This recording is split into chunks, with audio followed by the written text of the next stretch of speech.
Assalamu alaikum, frères et sœurs en islam. Très heureux de vous retrouver encore une fois de plus. Aujourd'hui, on va parler de la fragilité de la vie. On va parler, Inch'Allah, de l'avenir incertain et l'incertitude même de la vie. Parce que mes frères et sœurs en islam, beaucoup d'entre nous ont des projets pour l'année prochaine. Beaucoup d'entre nous ont des projets pour 2025 ou 2030. Mais voilà, mes frères et sœurs en islam, beaucoup de personnes sont couchées au cimetière. Ils avaient aussi des projets comme nous. Ils avaient aussi des ambitions comme nous. Mais malheureusement, l'ange de la mort les a visités. Et c'est comme ça tous les jours. Autour de nous, des gens meurent.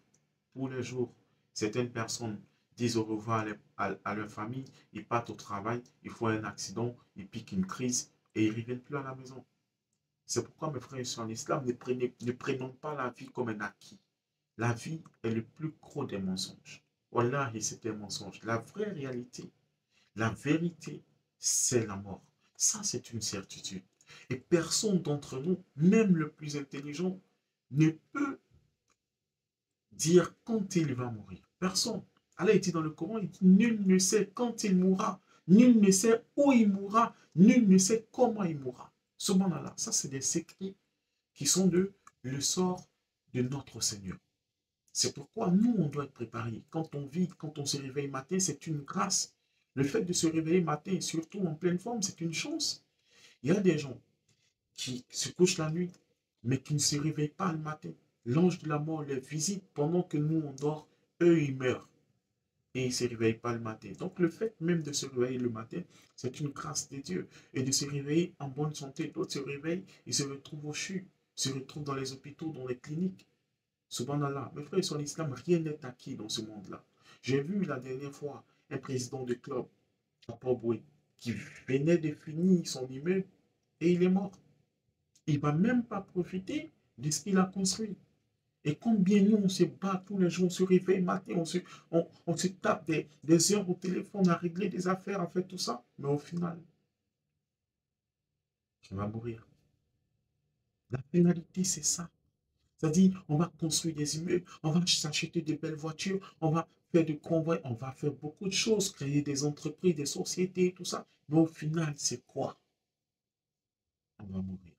Ça, c'est une certitude. Et ça ne doit jamais nous quitter l'esprit. Jamais. Les frères sont en islam. Et le prophète Issa, il dit, lorsqu'une personne meurt, il y a trois choses qui l'accompagnent. C'est bien sa famille et ses œuvres. Et ses œuvres. Et il y a deux qui se retournent. C'est-à-dire que quand on t'accompagne au cimetière, après, la famille, les amis, les biens, tout ça se retourne et tu restes seul avec quoi? Avec tes œuvres. Mes frères sont en islam. Personne n'ira avec sa voiture. Personne n'ira avec ses comptes bancaires. Personne n'ira avec rien en dehors des œuvres qu'on nous va poser sur la terre. Chaque jour peut être ton dernier jour sur la terre. Ne prends pas la vie comme une garantie. C'est pourquoi à chaque fois, on le dit, ne remets pas ton repentir à demain. Parce que demain ne t'appartient pas. Demain n'est pas sûr. Voilà, et personne n'est sûr que demain il sera encore en vie. Personne. On a vu en Turquie, en Syrie, il y a eu un tremblement de terre. Combien de milliers de morts en une fraction de seconde? Combien de milliers de morts qui, d'autres étaient couchés paisiblement, d'autres étaient en train de travailler, d'autres étaient en train de jouer, d'autres en train. Mais ils sont morts. Il y a une minute avant, ils n'auraient jamais imaginé mourir. Et c'est comme ça, nous, on vit. Mais on a cette insouciance-là. La course aux richesses nous a tellement distrait qu'aujourd'hui, on se croit immortel. On croit qu'on ne va pas mourir. Parce que si on croit qu'on va mourir, on ne va pas tromper les gens. Si on croit qu'on va mourir, on ne va pas détourner le bien des gens. Si on croit qu'on va mourir, on va craindre le jour où on va rencontrer notre Seigneur. On va craindre le jour où on ira comme on est venu sur la terre. On va craindre le jour où ni nos fortunes, ni nos biens, ni nos enfants ne pourront nous aider devant notre Seigneur.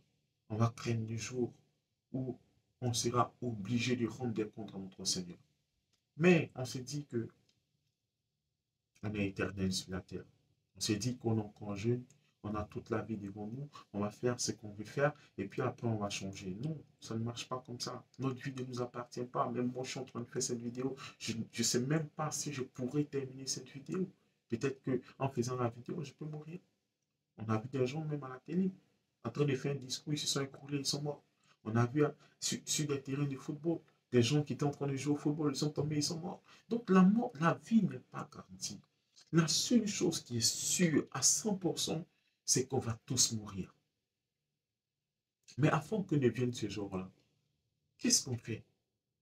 Aujourd'hui, tu vois des frères qui ne s'adressent plus la parole. Tu vois des voisins qui ne se parlent pas. Tu vois des gens, des collègues de travail qui se jalousent, qui ne s'aiment pas, qui ne se parlent pas. Mais pourquoi? Alors qu'on va mourir, alors qu'on n'est pas éternel sur la terre, alors qu'on va rendre des comptes. Soyons humbles, pardonnons-nous, mes frères. Pardonnons-nous. La vie n'est pas garantie. Subhanallah.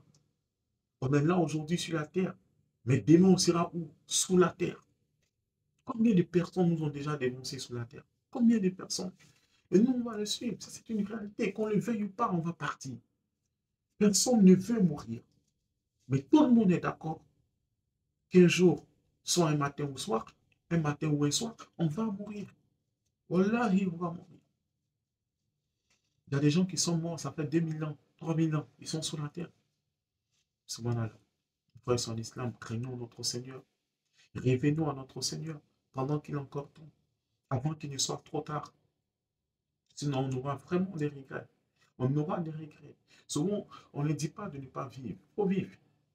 Mais quand tu vis, sache pourquoi est-ce que tu vis. Allah dit, je n'ai créé les hommes et les djinns que pour qu'ils m'adorent. C'est le but de notre création.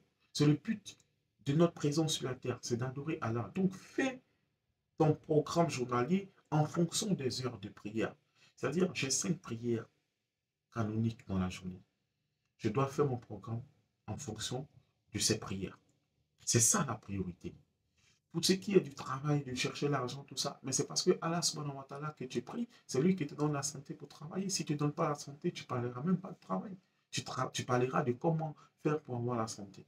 Mais Allah, il te donne la santé, mets Allah en priorité. Aux heures de prière, arrange-toi, fais tes prières. Que ton travail ne t'empêche pas d'adorer ton Seigneur. Que ta recherche de la fortune ne t'empêche pas de faire tes prières à l'heure. Parce qu'on sera interrogé sur la prière. Allah dit, je vous ai prescrit les prières à des moments bien déterminés. Subhanallah. Et malheur à ceux qui prient tout en négligeant la prière. Malheur à ceux qui prient tout en retardant la prière. Mes frères, ils sont en islam. On peut jouer avec tout, sauf la prière. Celui qui joue avec la prière, il joue avec sa vie. Et celui qui joue avec sa vie n'a rien compris. Wallahi. Mes frères, ils sont en islam. qu'Allah subhanahu wa ta'ala nous pardonne, parce que nous sommes tous des pécheurs. Et le prophète sallallahu alayhi wa sallam dit tous les descendants d'Adam sont des pécheurs. Et le meilleur d'entre eux, c'est qui? C'est celui-là qui reconnaît son péché, qui reconnaît ses torts et qui s'humilie devant son Seigneur pour demander pardon, pour se repentir d'un repentir sincère. Qu'Allah subhanahu wa ta'ala nous pardonne, qui nous rende meilleurs dans notre comportement, qui nous rend meilleurs dans la pratique de notre religion, qui nous donne la force de continuer à le prier, à l'adorer, de jour comme de nuit, durant toutes nos vies jusqu'au jour de la rétribution. Nous ne sommes rien sans Allah. Mettons Allah devant et on ne sera jamais derrière. Mais si on met Allah derrière, sachez qu'on ne sera jamais devant. J'ai été très heureux d'être en votre compagnie. J'espère très prochainement vous retrouver pour partager avec vous d'autres thèmes, Inch'Allah. Assalamu alaikum et à très bientôt, Inch'Allah.